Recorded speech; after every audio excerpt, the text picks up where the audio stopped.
In 73 AD, atop a remote mountain in the Judean desert, nearly 1,000 Jewish men, women, and children faced the Roman Empire's final siege. Surrounded and hopeless, they chose death over slavery. Their leader, Eleazar ben Yair, urged them to die as free people rather than live as Roman captives. Families made the ultimate sacrifice, sparing loved ones from the horrors of defeat. The last men drew lots.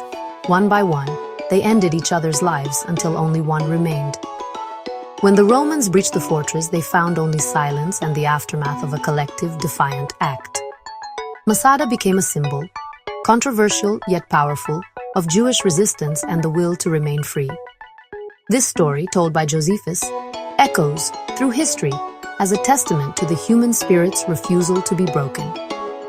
The defender's choice, tragic as it was, endures as a story of sacrifice and unyielding defiance. Their fire for freedom never truly went out. Masada was more than a mountain. It was a fortress in the sky, rising over 300 feet above the Dead Sea. King Herod the Great built a palace and stocked it with supplies, making it a perfect refuge. When the Jewish revolt erupted, the Sicarii seized Masada, turning it into their last stronghold.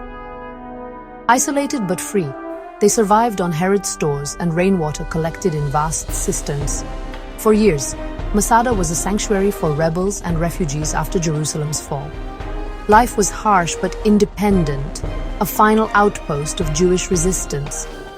The Romans, however, would not tolerate this defiance. As the empire tightened its grip, Masada became the last hope for a people who had lost everything else. The fortress was no longer just a military post. It was the final home for a vanishing world. Here, on this lonely plateau, they prepared for their ultimate stand. Their freedom was fragile, but fiercely defended. The Romans could not ignore Masada's defiance. In 72 AD, Governor Silva arrived with the 10th Legion and thousands of soldiers.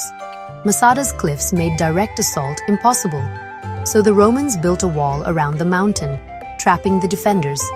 Outnumbered and isolated, the rebels watched as the Romans began their siege. Silva's engineers devised a bold plan: build a massive ramp up the western side.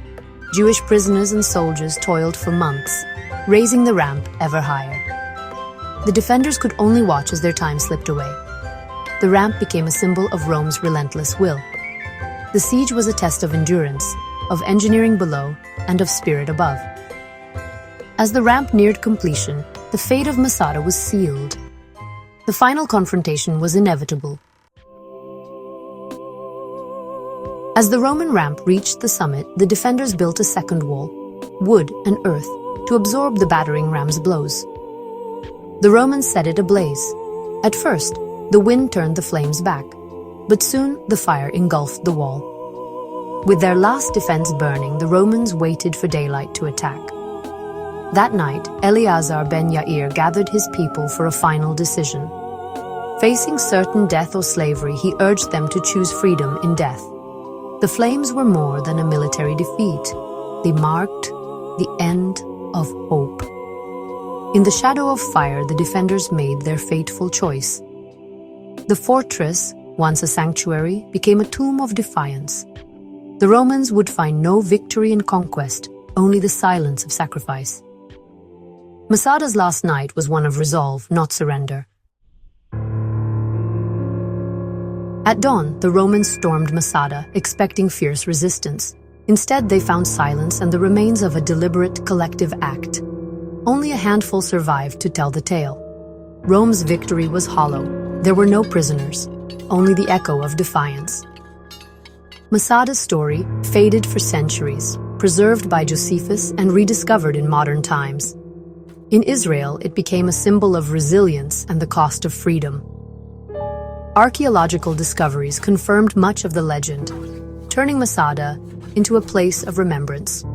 The story's legacy is debated, heroic to some, tragic to others, but its message endures. Masada reminds us of the price of dignity and the power of memory.